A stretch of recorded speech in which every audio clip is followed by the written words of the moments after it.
ಕರ್ತನಲ್ಲಿ ಪ್ರೀತಿಯುಳ್ಳಂಥ ದೇವಜನರೇ, ನಿಮ್ಮೆಲ್ಲರನ್ನು ಕೂಡ ನಾನು ಯೇಸುವಿನ ನಾಮದಲ್ಲಿ ವಂದಿಸ್ತೇನೆ. ವಿಶೇಷವಾಗಿ ನಾವೆಲ್ಲರೂ ಕೂಡ ಈ ಸಮಯದಲ್ಲಿ ಕ್ರಿಸ್ತನು ಯಾರು ಎಂಬಂಥ ಸತ್ಯವನ್ನು ನಾವು ಧ್ಯಾನಿಸ್ತಾ ಬರ್ತಾ ಇದ್ದೀವಿ. ಅದರಲ್ಲಿ ಮುಖ್ಯವಾಗಿ ಕಳೆದ ವಾರದಿಂದ ನಾವು ಮತ್ತಾಯನ ಬರೆದ ಸುವಾರ್ತೆ 2ನೇ ಅಧ್ಯಾಯ 23ನೇ ವಚನದಲ್ಲಿ ನಜರಾಯನು ಎಂಬ ಹೆಸರನ್ನು ನಾವು ಧ್ಯಾನಿಸ್ತಾ ಇದ್ದೀವಿ. ಯೇಸು ನಜರೇತಿನ ಯೇಸು ಎಂಬುದಾಗಿ ಕರೆಯಲ್ಪಟ್ಟನು. ಸೊ ಅದನ್ನು ನಾವು ಧ್ಯಾನ ಮಾಡ್ತಾ ಬರ್ತಾ ಇದ್ದೀವಿ. ಅದರಲ್ಲಿ ನಾವು ಕಳೆದ ವಾರದಲ್ಲಿ ಯೇಸು ನಜರೇತಿನ ಯೇಸು ಅಂತ ಹೇಗೆ ಕರೆಯಲ್ಪಟ್ಟ, ಯಾಕೆ ಕರೆಯಲ್ಪಟ್ಟ ಎಂಬುದನ್ನು ನಾವು ನೋಡಿಕೊಂಡ್ವಿ. ಈ ದಿನ ನಾವು ನಜರೇತಿನ ಯೇಸುವಿಗೂ ಮತ್ತು ನಾಜೀರ ಅನ್ನುವಂಥ ಹೆಸರಿಗೂ ವ್ಯತ್ಯಾಸ ಏನು, ಅರ್ಥ ಏನು, ಅಥವಾ ಇದಕ್ಕೆ ಸಂಬಂಧಗಳಿದೆಯಾ ಅನ್ನೋದನ್ನು ನಾವು ಧ್ಯಾನಿಸ್ಲಿಕ್ಕೆ ಹೋಗ್ತೀವಿ. ಮೊದಲನೇದಾಗಿ ನಾವು ಅರ್ಥ ಮಾಡ್ಕೊಳ್ಬೇಕಾಗಿರೋದು ಏನಂತ ಹೇಳಿದ್ರೆ, ನಜರೇತಿನ ಯೇಸುವಿಗೂ ನಾಜೀರನ ರಥ ಮಾಡುವವನಿಗೂ ಯಾವುದೇ ರೀತಿಯಾದ ಸಂಬಂಧವಿಲ್ಲ. ನಾಜೀರರು ಹೇಗಿರ್ತಾರೆ ಅನ್ನೋದನ್ನು ನಾವು ನೋಡ್ತೀವಿ. ಯೇಸು ಕ್ರಿಸ್ತನು ಕೆಲವು ಸಂಗತಿಗಳಿಗೆ ಹೋಲಿಕೆ ಆಗ್ತಾನೆ, ಆದರೆ ಆತ ನಾಜೀರನಲ್ಲ. ವ್ಯತ್ಯಾಸಗಳನ್ನ ನಾವು ನೋಡ್ಲಿಕ್ಕೆ ಹೋಗ್ತೇವೆ. ಮೊದಲನೇದಾಗಿ ನಾವು ಅದನ್ನು ವಾಕ್ಯದ ಮೂಲಕವಾಗಿ ನೋಡಿಕೊಳ್ಳೋಣ. ನಾಜೀರನ ರಥ ಮಾಡುವವರು ಹೇಗಿರ್ತಾರೆ ಅನ್ನೋದನ್ನು ನಾವು ಧ್ಯಾನಿಸೋಣ. ನಾವು ತೆಗೆಯೋಣ ಅರಣ್ಯಕಾಂಡ 6ನೇ ಅಧ್ಯಾಯ 2ರಿಂದ 21 ವಚನಗಳು. ಸೊ ಈ ವಚನಗಳಲ್ಲಿ ನಾವು ಪ್ರತಿಯೊಂದು ವಚನಗಳನ್ನು ನಾವು ಧ್ಯಾನಿಸ್ತಾ ಹೋಗ್ಬೇಕಾಗತ್ತೆ. ಅನೇಕ ಸಂಗತಿಗಳು ನಾಜೀರನ ಕುರಿತಾಗಿ ಇಲ್ಲಿ ನಾವು ಇರೋದನ್ನು ನಾವು ಕಾಣ್ತೇವೆ. ಮೊದಲನೇದಾಗಿ 2ನೇ ವಚನದಿಂದ ನಾವು ಪ್ರಾರಂಭ ಮಾಡೋಣ. ನೀನು ಇಸ್ರಾಯೇಲ್ಯರಿಗೆ ಹೀಗೆ ಆಜ್ಞಾಪಿಸು, ಯಾವ ಪುರುಷನಾಗಲಿ ಸ್ತ್ರೀಯಾಗಲಿ ನಾಜೀರರ ಅರಿಕೆಯನ್ನು, ಅಂದರೆ ಯೆಹೋವನಿಗೆ ತನ್ನನ್ನು ಪ್ರತಿಷ್ಠಿಸಿಕೊಳ್ಳುವ ವಿಶೇಷವಾದ ಅರಿಕೆಯನ್ನು ಮಾಡಿದಾಗ ದ್ರಾಕ್ಷಾರಸವನ್ನು ಮದ್ಯವನ್ನು ಮುಟ್ಟಬಾರದು. ದ್ರಾಕ್ಷಾರಸದ ಹುಳಿಯನ್ನಾಗಲಿ ಬೇರೆ ಮದ್ಯದ ಹುಳಿಯನ್ನಾಗಲಿ ಕುಡಿಯಬಾರದು. ದ್ರಾಕ್ಷಿ ಹಣ್ಣಿನಿಂದ ಮಾಡಿದ ಯಾವ ಪಾನವನ್ನು ಕುಡಿಯಬಾರದು. ಹಸಿದಾಗಲಿ ಒಣಗಿದ್ದಾಗಲಿ ದ್ರಾಕ್ಷಿ ಹಣ್ಣನ್ನು ತಿನ್ನಬಾರದು. ಅವನು ಅರಿಕೆ ಮಾಡಿ ಪ್ರತಿಷ್ಠಿಸಿಕೊಂಡ ದಿನಗಳಲ್ಲೆಲ್ಲ ದ್ರಾಕ್ಷಾಲತೆಯಿಂದ ಉತ್ಪನ್ನವಾದ ಈಚನ್ನಾದರೂ ತೃಣವನ್ನಾದರೂ ತಿನ್ನಬಾರದು. ಅವನು ತನ್ನ ಅರಿಕೆಯ ದಿನಗಳಲ್ಲೆಲ್ಲ ಕ್ಷೌರ ಮಾಡಿಸಿಕೊಳ್ಳಬಾರದು.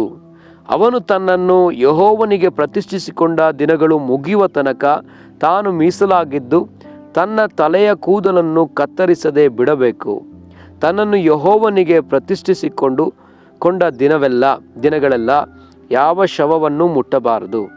ತಾಯಿ, ತಂದೆ, ಅಣ್ಣ, ತಮ್ಮ, ಅಕ್ಕ, ತಂಗಿ ಇವರಲ್ಲಿ ಯಾರು ಸತ್ತರೂ ಅವರ ನಿಮಿತ್ತ ಅವನು ತನ್ನನ್ನು ಅಪವಿತ್ರ ಮಾಡಿಕೊಳ್ಳಬಾರದು. ತಾನು ದೇವರಿಗೆ ಮೀಸಲಾಗಿ ಬಿಟ್ಟ ಕೂದಲು ತಲೆಯ ಮೇಲೆ ಇದೆಯಲ್ಲ, ತಾನು ಪ್ರತಿಷ್ಠಿಸಿಕೊಂಡಿರುವ ದಿನಗಳಲ್ಲೆಲ್ಲ ಅವನು ಯೆಹೋವನಿಗೆ ಮೀಸಲಾಗಿಯೇ ಇರಬೇಕು. ಯಾವನಾದರೂ ಅಕಸ್ಮಾತಾಗಿ ಅವನ ಬಳಿಯಲ್ಲೇ ಸತ್ತದ್ದರಿಂದ ತಾನು ಪ್ರತಿಷ್ಠಿಸಿಕೊಂಡ ತಲೆ ಕೂದಲು ಅಪವಿತ್ರವಾದರೆ 7ನೆಯ ದಿನದಲ್ಲಿ, ಅಂದರೆ ಶುದ್ಧನಾಗುವ ದಿನದಲ್ಲಿ ತಲೆಯನ್ನು ಕ್ಷೌರ ಮಾಡಿಸಿಕೊಳ್ಳಬೇಕು. 8ನೆಯ ದಿನದಲ್ಲಿ ಅವನು 2 ಬೆಳವಕ್ಕಿಯನ್ನಾಗಲಿ 2 ಪಾರಿವಾಳದ ಮರಿಗಳನ್ನಾಗಲಿ ದೇವದರ್ಶನದ ಗುಡಾರದ ಬಾಗಿಲಿಗೆ ಯಾಜಕನ ಬಳಿಗೆ ತರಬೇಕು. ಯಾಜಕನು ದೋಷ ಪರಿಹಾರ ಯಜ್ಞವಾಗಿ ಒಂದನ್ನು ಸರ್ವಾಂಗ ಹೋಮವಾಗಿ ಇನ್ನೊಂದನ್ನು ಸಮರ್ಪಿಸಿ ಶವಸೋಂಕಿದವನಿಗೋಸ್ಕರ ದೋಷ ಪರಿಹಾರ ಮಾಡಿ ಅವನ ತಲೆಯ ಕೂದಲನ್ನು ಆ ದಿನದಿಂದ ಪವಿತ್ರವೆಂದು ನಿರ್ಣಯಿಸಬೇಕು. ಅವನು ಎಷ್ಟು ದಿನಗಳವರೆಗೆ ತನ್ನನ್ನು ಪ್ರತಿಷ್ಠಿಸಿಕೊಂಡಿದ್ದಾನೋ ಅಷ್ಟು ದಿನಗಳವರೆಗೆ ಹೊಸದಾಗಿ ತನ್ನನ್ನು ಯೆಹೋವನಿಗೆ ಪ್ರತಿಷ್ಠಿಸಿಕೊಳ್ಳಬೇಕು. ಮತ್ತು ಪ್ರಾಯಶ್ಚಿತ್ತ ಯಜ್ಞವಾಗಿ 1 ವರ್ಷದ ಕುರಿಯನ್ನು ಸಮರ್ಪಿಸಬೇಕು. ಮೊದಲು ಮಾಡಿದ್ದ ಅರಿಕೆಗೆ ವಿಘ್ನಪ್ರಾಪ್ತವಾದದ್ದರಿಂದ ಕಳೆದು ಹೋದ ದಿನಗಳು ವ್ಯರ್ಥವಾದವು. ನಾಜೀರನು ತನ್ನ ದಿನಗಳು ಮುಗಿದಾಗ ನಡೆಯಬೇಕಾದ ಕ್ರಮ: ಅವನು ದೇವದರ್ಶನದ ಗುಡಾರದ ಬಾಗಿಲಿಗೆ ಬಂದು ಯೆಹೋವನಿಗೆ ಸಮರ್ಪಿಸಬೇಕಾದ ಕಾಣಿಕೆಗಳು ಯಾವ್ಯಾವೆಂದರೆ, ಸರ್ವಾಂಗ ಹೋಮಕ್ಕಾಗಿ ಪೂರ್ಣಾಂಗವಾದ 1 ವರ್ಷದ ಟಗರು, ದೋಷ ಪರಿಹಾರಕ ಯಜ್ಞಕ್ಕಾಗಿ ಪೂರ್ಣಾಂಗವಾದ 1 ವರ್ಷದ ಕುರಿ, ಸಮಾಧಾನ ಯಜ್ಞಕ್ಕಾಗಿ ಪೂರ್ಣಾಂಗವಾದ ಟಗರು ಇವೆ. ಅದಲ್ಲದೆ 1 ಪುಟ್ಟಿ ತುಂಬ ಎಣ್ಣೆ ಬೆರೆಸಿದ ಗೋಧಿ ಹಿಟ್ಟಿನ ಹುಳಿಯಿಲ್ಲದ ರೊಟ್ಟಿಗಳು, ಎಣ್ಣೆ ಹಾಕಿದ ಹುಳಿಯಿಲ್ಲದ ಕಡುಬುಗಳು, ಇವುಗಳನ್ನು ಮೇಲೆ ಕಂಡ ಯಜ್ಞಗಳೊಡನೆ ಕೊಡಬೇಕಾದ ಧಾನ್ಯ ದ್ರವ್ಯ ಪಾನದ್ರವ್ಯಗಳನ್ನು ಸಮರ್ಪಿಸಬೇಕು. ಯಾಜಕನು ಇವುಗಳನ್ನು ಯೆಹೋವನ ಸನ್ನಿಧಿಗೆ ತಂದು ನಾಜೀರನ ದೋಷ ಪರಿಹಾರಕ ಯಜ್ಞವನ್ನು ಸರ್ವಾಂಗ ಹೋಮವನ್ನು ಸಮರ್ಪಿಸಿದ ನಂತರ ಆ ಟಗರನ್ನು ಪುಟ್ಟಿ ತುಂಬ ಉಳಿಯಿಲ್ಲದ ರೊಟ್ಟಿಗಳನ್ನು ಯೆಹೋವನಿಗೆ ಸಮಾಧಾನ ಯಜ್ಞವಾಗಿ ಸಮರ್ಪಿಸಬೇಕು. ಅವನು ತಂದ ಧಾನ್ಯ ದ್ರವ್ಯ ಪಾನ ದ್ರವ್ಯಗಳನ್ನು ನೈವೇದ್ಯ ಮಾಡಬೇಕು. ಆಗ ನಾಜೀರನು ತನ್ನ ದೀಕ್ಷೆಯನ್ನು ಸೂಚಿಸುವ ತಲೆ ಕೂದಲನ್ನು ದೇವದರ್ಶನದ ಗುಡಾರದ ಬಾಗಿಲಿನ ಬಳಿಯಲ್ಲಿ ಕ್ಷೌರ ಮಾಡಿಸಿಕೊಂಡು ಆ ಕೂದಲನ್ನು ಸಮಾಧಾನ ಯಜ್ಞ ದ್ರವ್ಯಗಳ ಕೆಳಗಿರುವ ಬೆಂಕಿಯಲ್ಲಿ ಸುಟ್ಟು ಹಾಕಬೇಕು. ತರುವಾಯ ಯಾಜಕನು ಆ ಟಗರಿನ ಬೆಂದ ಮುಂದೊಡೆಯನ್ನು, ಪುಟ್ಟಿಯಲ್ಲಿನ ಒಂದು ಉಳಿಯಿಲ್ಲದ ರೊಟ್ಟಿಯನ್ನು, ಒಂದು ಉಳಿಯಿಲ್ಲದ ಕಡುಬನ್ನು ತೆಗೆದುಕೊಂಡು ನಾಜೀರನು ಕ್ಷೌರ ಮಾಡಿಸಿಕೊಂಡ ನಂತರ ಅವನ ಕೈಯಲ್ಲಿ ಇಟ್ಟು ನೈವೇದ್ಯವಾಗಿ ಯೆಹೋವನ ಸನ್ನಿಧಿಯಲ್ಲಿ ನಿವಾಳಿಸಬೇಕು. ಇದು ನೈವೇದ್ಯವಾಗಿ ನಿವಾಳಿಸುವ ಎದೆಯ ಭಾಗದಂತೆಯೂ ಯಾಜಕನಿಗೋಸ್ಕರ ಪ್ರತ್ಯೇಕಿಸುವ ತೊಡೆಯಂತೆಯೂ ಯಾಜಕನಿಗೆ ಸಲ್ಲಬೇಕು. ನಂತರ ಆ ನಾಜೀರನು ದ್ರಾಕ್ಷಾರಸವನ್ನು ಪಾನ ಮಾಡಬಹುದು. ಇದೇ ನಾಜೀರನ ವ್ರತವಿಧಿ. ಅವರು ತಮ್ಮ ವ್ರತ ಪೂರ್ತಿಯಾಗಿ ಯೆಹೋವನಿಗೆ ಸಮರ್ಪಿಸಬೇಕಾದ ಕಾಣಿಕೆ ಇದೆ. ಅವರು ತಮ್ಮ ಶಕ್ತ್ಯಾನುಸಾರ ಹೆಚ್ಚಾಗಿಯೂ ಕೊಡಬಹುದು. ಆದರೆ ತಾವು ಕೊಡುತ್ತೇವೆಂದು ಅರಿಕೆ ಮಾಡಿದ್ದಷ್ಟು ವ್ರತವಿಧಿಗನುಸಾರವಾಗಿ ಕೊಡಲೇಬೇಕು. ಸ್ತೋತ್ರ. ಇಲ್ಲಿ ನಾವು ನೋಡುವಂಥ ವಿಚಾರ, ಯೇಸು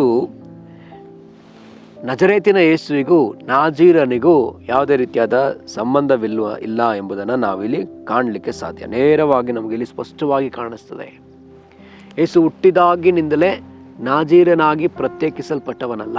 ಮೊದಲನೇದಾಗಿ ಸ್ವಾಭಾವಿಕವಾಗಿ ಅಥವಾ ಶಾರೀರಿಕವಾಗಿ ನಾವು ನೋಡುವಾಗ ಯೇಸು ಆ ರೀತಿಯಲ್ಲಿ ನಾಜೀರನಾಗಿ ಇಲ್ಲ, ಅದನ್ನು ನಾವು ನೋಡ್ತೀವಿ. ಎರಡನೇದಾಗಿ ಯೇಸುವನ್ನು ತಂದೆ ತಾಯಿಗಳು ಏನು ಮಾಡಲಿಲ್ಲ, ಆತನ ಕೂದಲಿಗೆ ಕ್ಷೌರ ಹಾಕಿಸ್ಲಿಲ್ಲ ಎಂಬುದಾಗಿ ಬರೆಯಲ್ಪಡಲಿಲ್ಲ ಎಲ್ಲಿಯೂ ಕೂಡ, ಅದನ್ನು ನಾವು ನೋಡ್ತೇವೆ. ಮತ್ತು ಯೇಸು ಸ್ವಾಮಿ ಆತ ಮೊದಲನೇ ಅದ್ಭುತದಲ್ಲಿಯೇ ಮದುವೆ ಮನೆಯಲ್ಲಿ ದ್ರಾಕ್ಷಾರಸವನ್ನು ಕುಡಿದಿದ್ದನ್ನು ನಾವು ಕಾಣ್ತೇವೆ. ಮತ್ತು ಯೇಸು ಸ್ವಾಮಿ ಶಿಷ್ಯರೊಂದಿಗೆ ಮತ್ತೆ ಮತ್ತೆ ದ್ರಾಕ್ಷಾರಸವನ್ನು ತೆಗೆದುಕೊಂಡದ್ದನ್ನು ನಾವು ಕಾಣ್ತೇವೆ. ಯೇಸು ಸ್ವಾಮಿ ಮೇಲ್ಮನೆಯಲ್ಲಿ ದ್ರಾಕ್ಷಾರಸವನ್ನು ಕುಡಿದಿದ್ದನ್ನು, ಶಿಷ್ಯರೊಂದಿಗೆ ಆ ಒಂದು ಯೇಸು ಕ್ರಿಸ್ತನ ದೇಹವನ್ನು ಸೂಚಿಸುವ ರೊಟ್ಟಿಯನ್ನು ದ್ರಾಕ್ಷಾರಸವನ್ನು ತೆಗೆದುಕೊಂಡದನ್ನು ನಾವು ಕಾಣ್ತೇವೆ. ತಾಯಿ, ತಂದೆ, ಅಣ್ಣ, ತಮ್ಮ, ಅಕ್ಕ, ತಂಗಿ ಇವರಲ್ಲಿ ಯಾರು ಸತ್ರು ಕೂಡ ಏನು ಮಾಡಬಾರ್ದು, ಅವ್ರನ್ನ ಅಪರಿಶುದ್ಧಪಡಿಸ್ಕೊಳ್ಬಾರ್ದು ಅನ್ನೋದನ್ನು ನೋಡ್ತೀವಿ. ಯೇಸು ಕೂಡ ಇಲ್ಲಿ ಅಪರಿಶುದ್ಧಪಡಿಸ್ಕೊಳ್ಳಿಲ್ಲ. ಯೇಸು ಸತ್ತಂಥ ಶವವನ್ನು ಮುಟ್ಟಿದ್ದನ್ನು ನಾವು ನೋಡ್ತೇವೆ. ಆದರೆ ಯೇಸು ಜಯಸಹಿತವಾಗಿ ಎಬ್ಬಿಸ್ಬಿಟ್ರು, ಅದು ಶವ ಅಂತ ಹೇಳಕ್ಕಾಗೋದಿಲ್ಲ.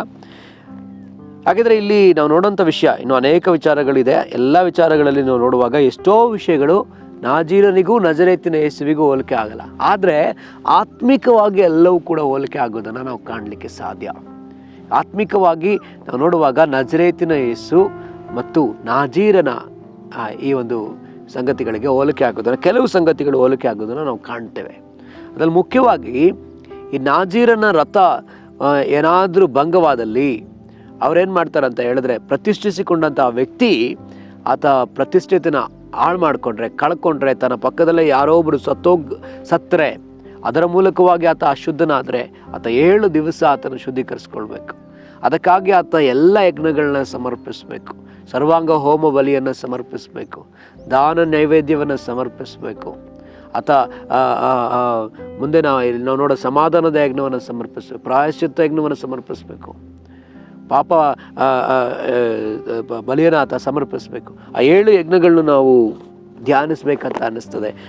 ಯಾಜಕ ಕಾಂಡ ತೆಗೆದುಕೊಳ್ಳೋಣ. ಯಾಜಕ ಕಾಂಡ 1ನೇ ಅಧ್ಯಾಯದಿಂದ 4 ಅಧ್ಯಾಯದವರೆಗೂ ನಾವು 4-5 ಅಧ್ಯಾಯದವರೆಗೂ ಯಜ್ಞಗಳನ್ನ ನಾವು ನೋಡ್ತೇವೆ. ಅಲ್ಲಿ ನೋಡೋಂಥ ಮೊದಲನೇ ಯಜ್ಞ ಸರ್ವಾಂಗ ಹೋಮ ಯಜ್ಞ, ಧಾನ್ಯ ಸಮರ್ಪಣೆಯ ಯಜ್ಞ, ಸಮಾಧಾನ ಯಜ್ಞ ಮತ್ತು ಪ್ರಾಯಶ್ಚಿತ್ತ ಯಜ್ಞ ಕ್ರಮ. ಹೀಗೆ 5 ಯಜ್ಞಗಳನ್ನ ನೋಡ್ತೀವಿ. ಒಂದೊಂದಾಗಿ ನಾವು ನೋಡೋಣ, ಮತ್ತೊಂದು ಸರಿ ನೋಡೋಣ.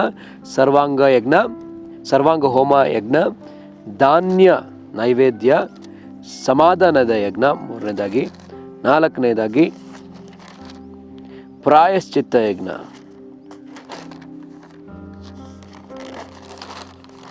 5ನೇದಾಗಿ ದೋಷ ಪರಿಹಾರಕ ಯಜ್ಞ.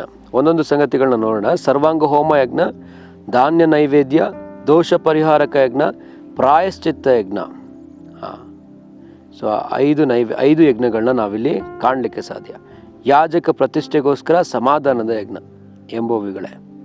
ಸೊ 5 ಯಜ್ಞಗಳಿದೆ. ಮತ್ತೊಂದು ಸರಿ ನಾವು ನೋಡೋಣ. ಸರ್ವಾಂಗ ಹೋಮ, ಧಾನ್ಯ ನೈವೇದ್ಯ, ದೋಷ ಪರಿಹಾರಕ ಯಜ್ಞ, ಪ್ರಾಯಶ್ಚಿತ್ತ ಯಜ್ಞ, ಸಮಾಧಾನದ ಯಜ್ಞ.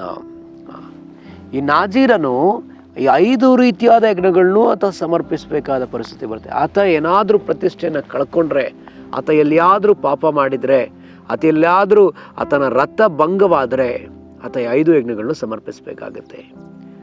ನಾವು ನೋಡುವಾಗ ನಮ್ಮ ಯಾಜಕನಾದ ನಮ್ಮ ನಜರೇತಿನ ಯೇಸು ಈ 5 ಯಜ್ಞಗಳನ್ನು ಸಮರ್ಪಿಸುವುದನ್ನು ಕಾಣ್ತೀವಿ. ತನ್ನ ಶಿಲುಬೆಯ ಮರಣದ ಮೂಲಕವಾಗಿ 5 ಯಜ್ಞಗಳನ್ನ ಸಮರ್ಪಿಸುವುದನ್ನು ನಾವು ಸ್ಪಷ್ಟವಾಗಿ ಕಾಣಲಿಕ್ಕೆ ಸಾಧ್ಯ. ಆತ ಪಾಪ ಮಾಡಿಲ್ಲ, ಆತ ಯಾವುದೇ ರೀತಿಯಾದ ಆತನ ರಥ ಭಂಗವಾಗಲಿಲ್ಲ, ಆತನ ಜೀವನದಲ್ಲಿ ಯಾವುದೇ ರೀತಿಯಾದಂಥ ಪಾಪವಿಲ್ಲ. ಆದರೂ ಕೂಡ ತಾನೇ ಸ್ವತಃ ಮಾಡೋದನ್ನು ನಾವು ಕಾಣ್ತೀವಿ. ಮೊದಲನೇದಾಗಿ ಆತ ಮಾಡಿದ್ದು ಸರ್ವಾಂಗ ಹೋಮ ಯಜ್ಞವನ್ನು ಆತ ಮಾಡ್ತಾನೆ. ಸರ್ವಾಂಗ ಹೋಮ ಯಜ್ಞದ ಕುರಿತಾಗಿ ನಾವು ಧ್ಯಾನಿಸಬೇಕಾಗ್ತದೆ. ಧಾನ್ಯ ನೈವೇದ್ಯವನ್ನು ಆತ ಸಮರ್ಪಿಸ್ತಾನೆ, ಅದನ್ನು ಕೂಡ ನಾವು ನೋಡಬೇಕಾಗುತ್ತೆ. ದೋಷ ಪರಿಹಾರಕ ಯಜ್ಞವನ್ನು ಆತ ಮಾಡ್ತಾನೆ, ಅದನ್ನು ಕೂಡ ನಾವು ನೋಡಬೇಕಾಗ್ತದೆ. ಪ್ರಾಯಶ್ಚಿತ್ತ ಯಜ್ಞವನ್ನು ಆತ ಮಾಡ್ತಾನೆ, ಅದನ್ನು ನಾವು ನೋಡಬೇಕಾಗುತ್ತೆ. ಮತ್ತು ಸಮಾಧಾನದ ಯಜ್ಞವನ್ನು ಆತನು ಮಾಡ್ತಾನೆ, ಅದನ್ನು ಕೂಡ ನಾವು ನೋಡಬೇಕಾಗ್ತದೆ. ಪ್ರಿಯರೇ, ನಾವು ಬರುವ ವಾರಗಳಲ್ಲಿ ಸಾಧ್ಯವಾದರೆ ಈ ಯಜ್ಞಗಳನ್ನ ನಾವು ನೋಡ್ತಾ ಹೋಗೋಣ. ನಾವಿವಾಗ ಏನು ನೋಡಿದ್ವಿ ಅಂತ ನೋಡುವಾಗ, ನಾಜೀರನಿಗೂ ನಜರೇತಿನ ಯೇಸುವಿಗೂ ಯಾವುದೇ ರೀತಿಯಾದ ಸಂಬಂಧವಿಲ್ಲ ಅನ್ನೋದನ್ನು ನಾವು ನೋಡ್ತೀವಿ. ಆದರೆ ಆತ್ಮಿಕವಾಗಿ ಕೆಲವು ಸಂಬಂಧಗಳಿರೋದನ್ನು ನಾವು ಕಾಣಲಿಕ್ಕೆ ಸಾಧ್ಯ. ಸೊ ಅದನ್ನು ನಾವು ನೋಡೋಣ. ಬರುವಂಥ ವಾರಗಳಲ್ಲಿ ನಾವು ಇದನ್ನು ಧ್ಯಾನ ಮಾಡೋಣ. ಕರ್ತನ ನಿಮ್ಮೆಲ್ಲರನ್ನು ಆಶೀರ್ವದಿಸಲಿ. ನಾವು ಪ್ರಾರ್ಥಿಸೋಣ. ಕರ್ತನೆ, ನಿನಗೆ ಸ್ತೋತ್ರ ಸ್ವಾಮಿ, ನಿನಗೆ ವಂದನೆ ಸಲ್ಲಿಸ್ತೇವೆ, ನಿನಗೆ ಮಹಿಮೆ ಸಲ್ಲಿಸ್ತೇವೆ ಅಪ್ಪ. ಸ್ವಾಮಿ, ವಿಶೇಷವಾಗಿ ಈ ದಿವಸ ಕರ್ತನೆ ಅರಣ್ಯಕಾಂಡದ ಆ ಅಧ್ಯಾಯನ ಓದುವುದಕ್ಕೆ ಕೊಟ್ಟ ಕೃಪೆಗಾಗಿ ನಾವು ನಿನಗೆ ಸ್ತೋತ್ರ ಸಲ್ಲಿಸ್ತೇವೆ. ಅದರಲ್ಲಿ ನಾಜೀರನ ಕುರಿತಾದ ವಿಚಾರಗಳನ್ನ ನಾವು ಕಲಿಯುವಂತೆ ಕೊಟ್ಟ ಕೃಪೆಗಾಗಿ ಸ್ತೋತ್ರ. ಅದನ್ನು ಓದುವುದಕ್ಕೆ ಕೊಟ್ಟ ಕೃಪೆಗಾಗಿ ಸ್ತೋತ್ರ ಸ್ವಾಮಿ. ಹೌದಪ್ಪ ಸ್ವಾಮಿ, ನಮಗೆ ಇನ್ನೂ ಪ್ರಕಟಪಡಿಸು, ಇನ್ನೂ ಸ್ಪಷ್ಟವಾಗಿ ನಾವು ತಿಳ್ಕೊಳ್ಳುವುದಕ್ಕೆ, ನಾವು ಗ್ರಹಿಸಿಕೊಳ್ಳುವುದಕ್ಕೆ ಸಹಾಯ ಮಾಡು ಸ್ವಾಮಿ. ಹಾಗೆ ನೀವು ಮಾಡ್ತಿರಲ್ಲ, ಅದಕ್ಕಾಗಿ ಸ್ತೋತ್ರ.